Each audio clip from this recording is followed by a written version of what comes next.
ويلجأ للرب العظيم الله كريم. Nahdlatul Ulama Provinsi Sumatera Barat dan Rektor Universitas Islam Mataram. Tadi tidak asing nih, berdua tidak. Dua. Madinah. Oh, Madinah. Beliau tidak asing dari tiap logo. Beliau adalah sangat-sangat terkenal dengan suka ilqaul basyirah wa nadhira wa da'iyan ila Allah bi'izni wa sirajan munira. Alhamdulillah, betapa banyak ilmu yang diperoleh dari beliau. Doktor, moderator ini, alhamdulillah, semua doktor ini adalah membawa berkah bagi yang dulu. Alhamdulillah. Nanti dari tiang Lombok, mudah-mudahan semua bisa jadi doktor.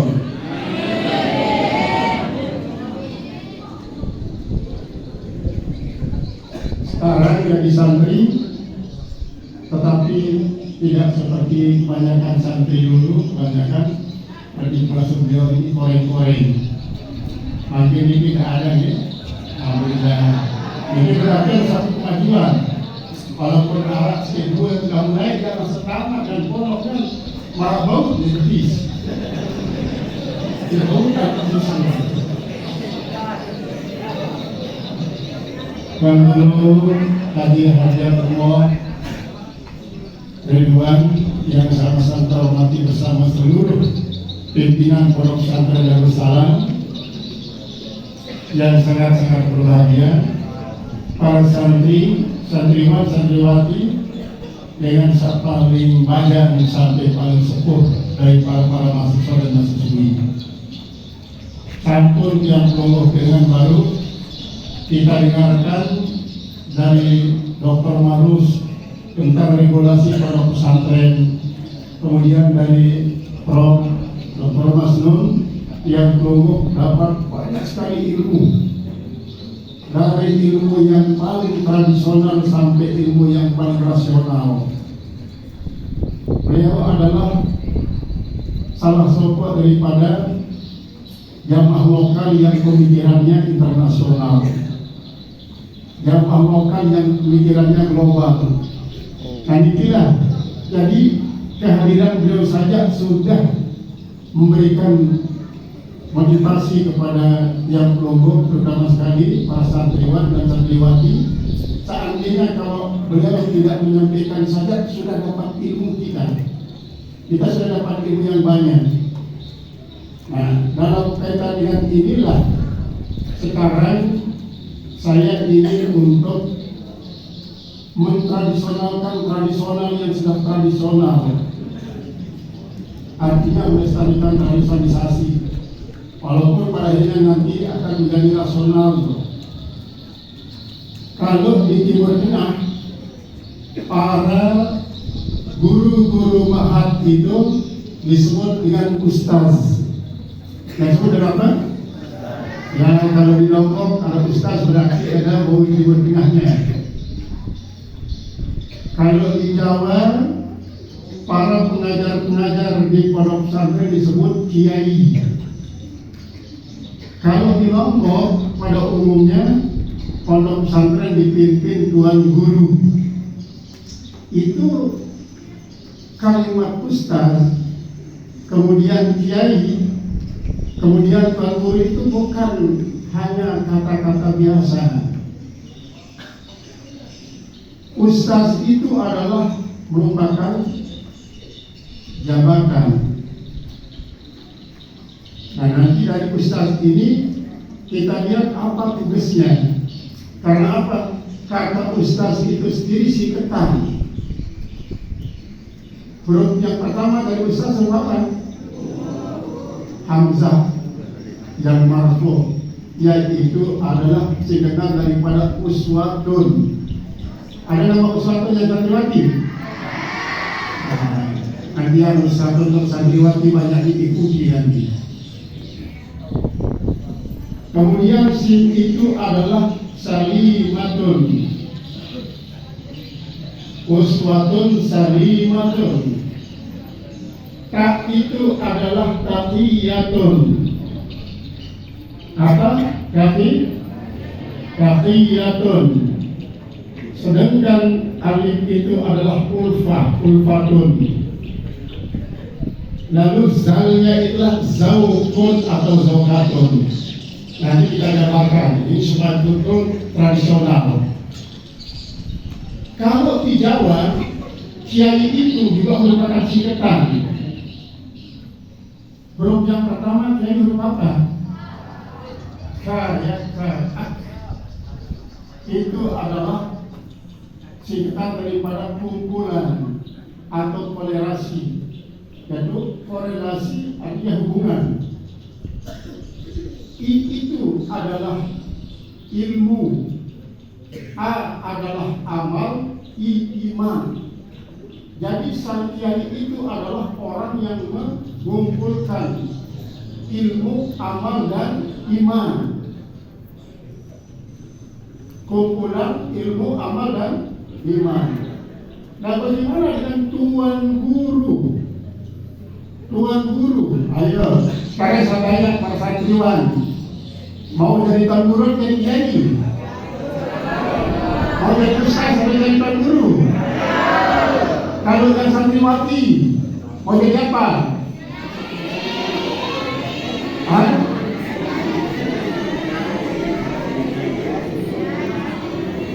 Kalau santriwati tak bisa menjadi tuan guru, tetapi insya Allah bisa menjadi istri tuan guru.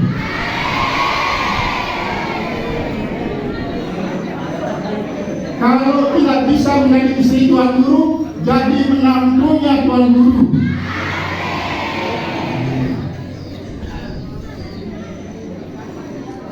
Tuan guru itu juga singkatan. T itu adalah tauladan, U itu adalah utama, A itu adalah akhlak, N itu nabi. Jadi tuan itu merupakan singkatan tauladan utama akhlak nabi. Lalu guru, G itu generasi, U itu adalah unggulan, R itu rakyat, kemudian U yang kedua adalah umat. Berarti tuan guru itulah merupakan tauladan utama, akhlak nabi, generasi, unggulan, rakyat, dan umat. Mana yang keren coba? Tuan guru atau yang lain? Makanya walaupun yang santriwati tak bisa menjadi tuan guru, ya jadi istri tuan guru lah.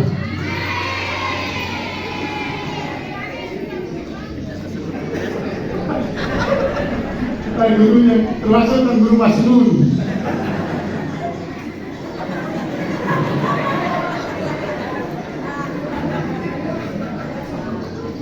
Ya, kita kembali kepada ustaz yang tadi merupakan singkatan daripada uswatun salimatun taqiyatun ulfatun zaukun atau ulfatun zauki.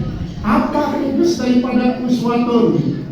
Uswatun itu tugasnya adalah mujzibun. Mujzibun itu menarik dari ikon. Karena apa? Kalau sebuah pondok pesantren tidak ada ikoniknya, maka tidak akan bisa menjadi pondok pesantren yang maju dan berkembang.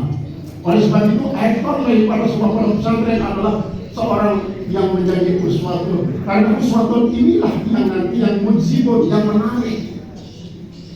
Tanpa kita promosikan pun para santri akan datang bergelombolan. Kita tolak pun kadang-kadang dia ngeyel untuk diterima. Karena apa? Karena ini yang dilihat, ada uswatun itu. Mujzibun adalah yang menarik. Makanya sekarang kita kenal kan kalau wali namanya wali jazab. Jazab itu wali yang tersedot. Dia kelihatannya gila karena apa? Karena akalnya dibukukan oleh Allah sehingga penampilannya kayak orang gila, tetapi adalah dia seorang waliullah. Nah, kalau Salimatun itu tulisnya apa? Dia menjadi mudarrisun. Salimatun tadinya adalah penyelamat. Selamatkan dia daripada apa? Dari pengangguran dulu. Karena dia tertarik untuk menjadi seorang santri, yang diselamatkan. Jangan ditolak. Siapapun yang mau mondok silakan, jangan ditolak. Itu Salimatun. Tugasnya apa? Mudarrisun, mengajar.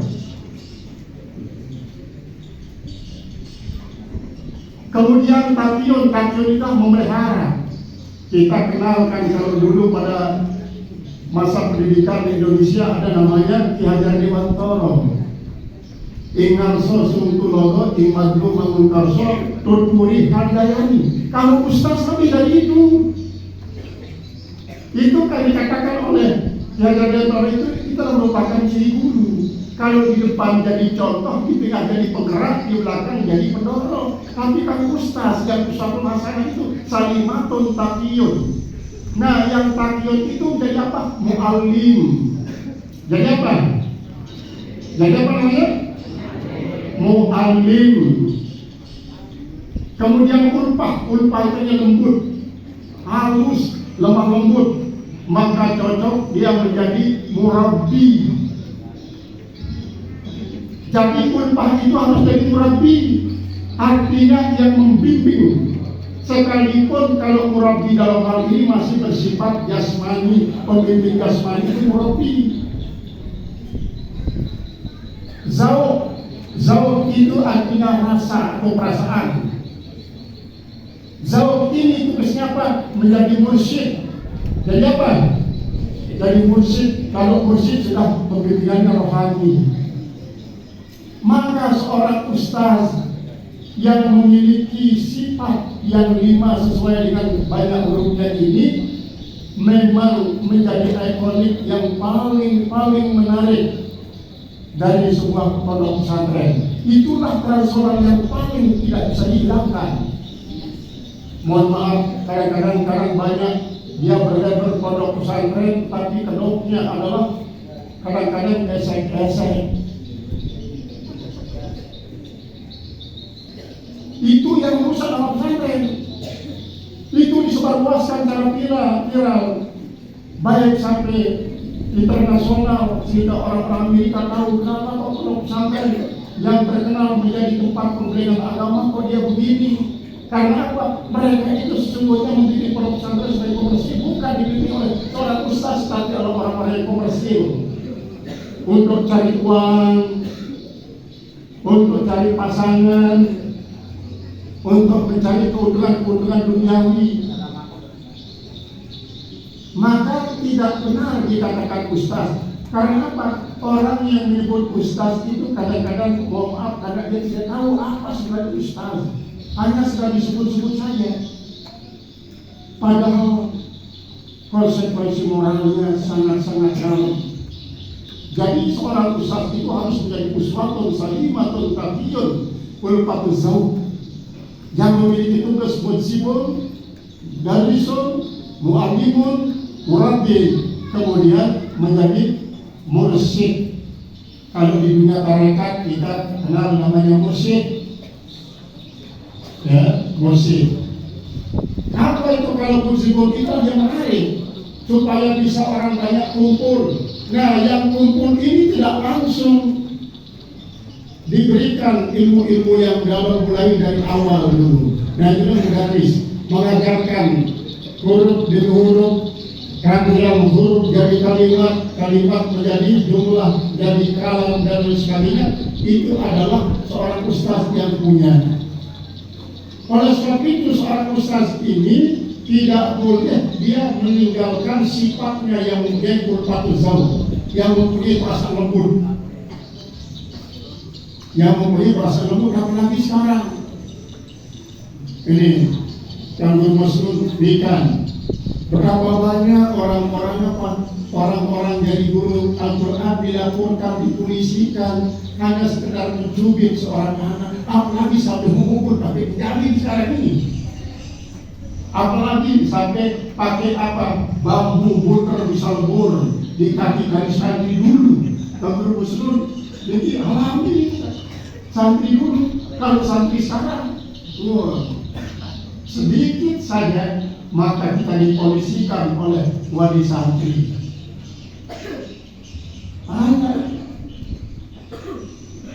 Jadi memang betul ya, seorang ustaz itu dengan namanya sendiri dia ustaz. Dia bersifat apa? Pertama dia menarik, akhlaknya bagus, sopan santunnya, kata-katanya, kemudian perilakunya menarik.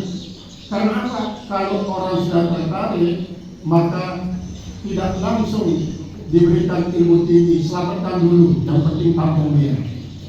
Pelihara dia, pelihara supaya apa? Supaya betah tinggal di pondok. Nah di sini ada konsep ya, ada konsep agar anak itu betah tinggal di pondok, maka diusahakan dia harus lebih senang, lebih mewah di pondok daripada di rumah. Ini bukan tugas daripada pimpinan pondok, tapi tugas daripada wali santri.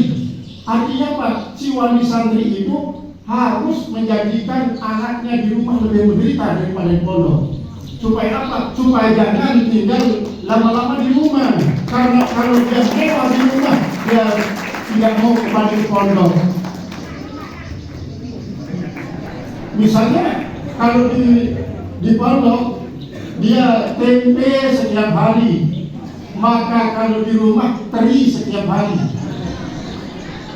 Supaya apa? Dia bosan dengan sayur teri saya, lalu dia kembali ke pondok. Ini kalau rumah lebih mewah daripada pondok, maka itulah hidupan anak-anak 1 minggu di pondok dan ke rumah supaya dapat makan mewah. Apalagi ayah dan ibu kadang-kadang terlalu sayang kepada anak-anaknya.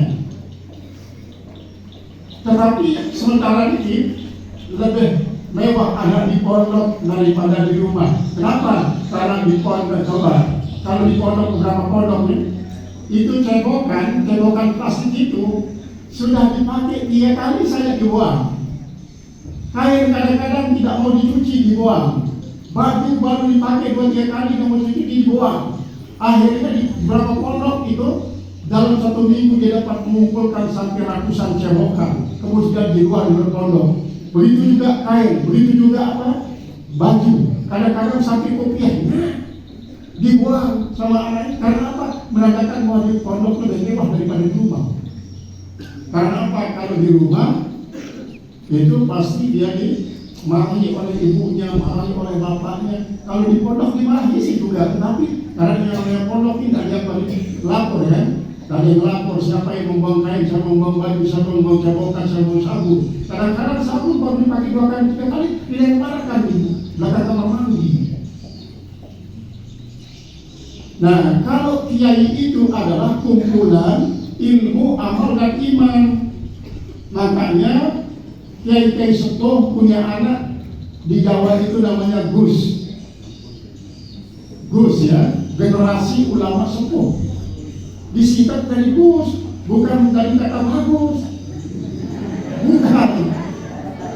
Bukan daripada cah bagus, tetapi adalah dari singkatan itu.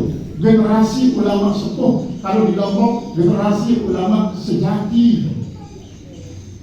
Atau di Lombok yang paling pas, generasi ulama sasak. Itu dikatakan Gus. Tetapi istilah Gus ini adalah dari pondok pesantren NU. Kalau yang tidak NU tidak dikasih gelar apa? Gus. Di Jawa Tengah kita dengar ada asparagus. Asparagus, asosiasi asparagus. Nah, di Lombok adalah itu tuan guru. Tuan guru seperti tadi adalah tauladan utama, akhlak Nabi, generasi urunan rakyat dan umat. Maka oleh sebab itu santriwati pondok Santren Darussalam wajib mengikuti jejak al-makturlah Tuan Guru Haji Ridwanullah. Ini kalau saya di baiat tarekat dari beliau dulu. Beliau tahu persis ngaji dari diri datang ke Tegal. Mohon maaf ya, al-makturlah itu kalau dia ke Kediri Tidak pernah dia pakai sepeda pada waktu mondok, jalan kaki, sandalnya tidak pernah berpasangan, berserewangan dia, kanan dengan kanan, kiri dan kiri. Warnanya pun kadang-kadang berbeda, yang kiri menghadap kiri, yang kanan menghadap kanan, yang kiri menghadap kiri itu adalah warnanya biru, yang kanan menghadap kanan itu warnanya merah, kuning. Tidak pernah satu berpasangan begini. Kalau sebenarnya kalau kiri harus menghadap kanan kan, kalau yang kanan menghadap kiri tadi berpasangan. Kalau jauh enggak. Nah, disitulah salah satu daripada goribnya almarhum, anehnya almarhum Tuan Guru Ridwanullah. Luar biasa beliau. Maka oleh sebab itu perjalanan sejak beliau mondok sampai almarhumlah wafat itu banyak memberikan pelajaran-pelajaran yang sangat berharga. Kalau kalian dibacakan sejarah daripada beliau itu sudah sangat cukup, lebih bahkan daripada cukup untuk kalian jadikan beliau itu sebagai suri tauladan. Kita ingin melihat dari alumni Pondok Pesantren Darussalam ini akan lahir Ridwanullah, paling tidak satu kecamatan satu orang. Satu kecamatan satu orang, apalagi kalau satu desa satu orang, Ridwanullah. Karena apa? Boleh kita bilang kita sangat sulit untuk menemukan sosok beliau yang alimnya luar biasa, yang tawaduknya luar biasa, kemudian segala macam ilmu dia itu bisa. Karena memang itu pondok pesantren dulu semua ilmu dia harus bisa. Itu ciri daripada Tuan Guru yang mondok dahulu. Tahu enggak? Kalau Tuan Guru dahulu mondoknya di Gerbong. Di Gerbong itu ada namanya peratang. Tahu peratang? Ini tradisional pesantren. Peratang itu adalah lasah bambu. Itu ya. Kakinya bambu, kemudian itu belakangnya bambu, semua rasanya bambu. Itu kadang-kadang tidak pakai tikar. Kalaupun pakai tikar, satu tikar sampai tamat kalian, satu tikar 6 tahun, walaupun di sekolah robek. Ketika mereka bangun dan tidurnya, pakai ini kan, pakai gila dempet itu. Mereka setelah salat tahajud lalu belajar dan di atas sentrong namanya, mungkin kalian pernah lihat namanya di dempet. Ada sentrong, di situ ditaruh air pakai sentrong, sekedar satu sentrong kecil. Kapan air satu sentrong ini mendidih, kemudian ditaruhkan mungkin hanya sekedar gula ataupun kalau tidak ada gula, maka teh tanpa gula atau kopi tanpa gula, barulah mereka minum. Itu caranya para guru kita dulu pada waktu ya generasi beliau. Nah, akhirnya pantas kalau disebut dengan Tuan Guru, karena dia menjadi teladan utama kita. Karena dia adalah prestasi daripada akhlak Nabi. Dia menjadi generasi unggulan rakyat dan umat yang ada di Nusantara Barat dan di Lombok Barat, lebih khusus di Kulipan ini bagi Tuan Guru Ridwanullah.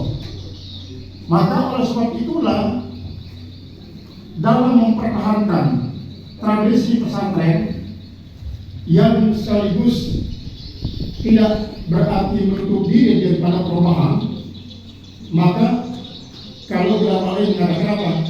Al-muhafazatu ala salafis salih wal muhafazatu ala khalafil aslah. Artinya melestarikan hasil karya-karya daripada ulama salafus salih dan mengadopsi kreasi-kreasi daripada ilmuwan-ilmuwan masa kini. Itulah al-muhafazatu ala salafis salih wal muhafazatu ala khalafil aslah. Ini adalah merupakan salah satu daripada kaidah fiqhiyah. Jadi beliau ahlinya dan Guru Mas'ud ini ahli ilmu fikih, ilmu usul fikih dan ilmu qawaidul fiqhiyah. Ini masih banyak orang yang tidak bisa membedakan antara usul fikih dan qawaidul fiqh. Maka itulah yang akan kita pertahankan tradisi itu. Karena betapa banyak kadang-kadang seorang alumni pondok pesantren betul nggak tahu beda antara ilmu fikih, ilmu usul fikih, kemudian qawaidul fiqhiyah. Maka nanti kalau misal kalian tamat di pondok pesantren Darussalam, lanjutkan di perguruan tinggi ada di sini, tapi jangan lupa mengaji fikih. Salah satu daripada pesan Al-Maktullah oleh Ibrahim, apapun kamu adik kita, jangan pernah lupa mempelajari fikih. Karena apa? Karena nanti ketika kalian sudah berada di rumah, jarang kalian ditanyakan berapa Zaidun Amran, tetapi yang ditanyakan, ini buat anu ibu siang, nanti hukum saya yang hafid, ini buat wali di Malaysia, berbeda hukum namun di Malaysia, dipersiapkan dengan hafid, berbeda rujuk dengan hafid. Yang ini kepada Gus Dur, ya. Kalau Gus Dur dulu menjawab, kita jawabkan, sangat pernikahan antar daerah Dewan Sartel secara zon. Beliau apa? Beliau menjawab apa? Bisa nggak kita pengantinan antar daerah ini? Bisa nggak kita malam pertama antar daerah? Yang perempuan ada di Malaysia, kemudian yang laki-laki di Indonesia malam pertamanya.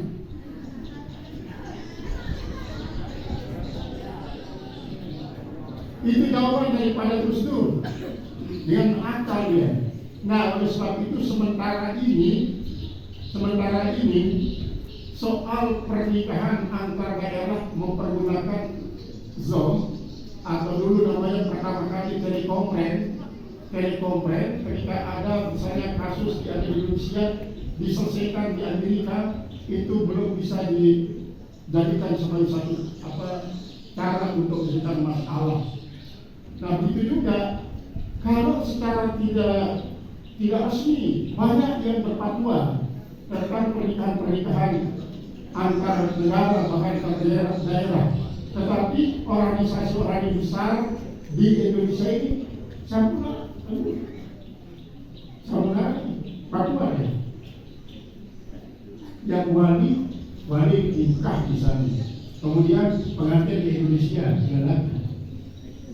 Sampuna arak fatwa ini ya? Belum ya? Iya.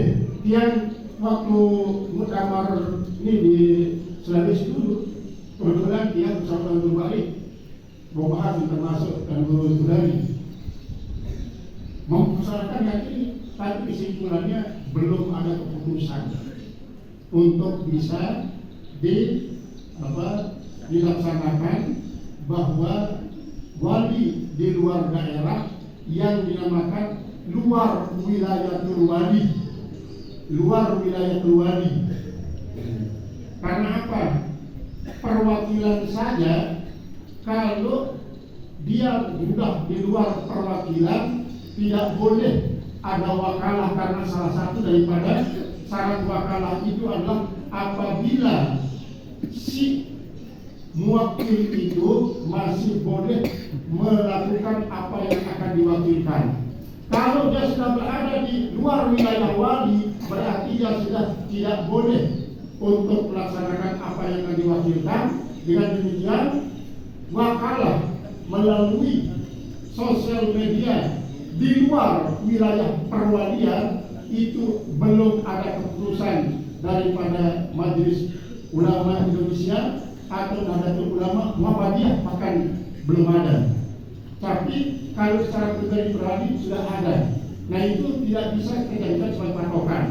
Oleh sebab itu, yang paling gampang adalah idza ghabal waliyu fal qadi waliyu malla waliyalah. Kalau memang walinya itu wali ghaib, maka hakimlah yang menjadi walinya. Itu lebih gampang. Dengan misalnya kalau di luar sana tidak ada uang untuk membayar hakim, maka justru pemerintah memberikan peluang. Datang saja kantor uang, nanti diselesaikan.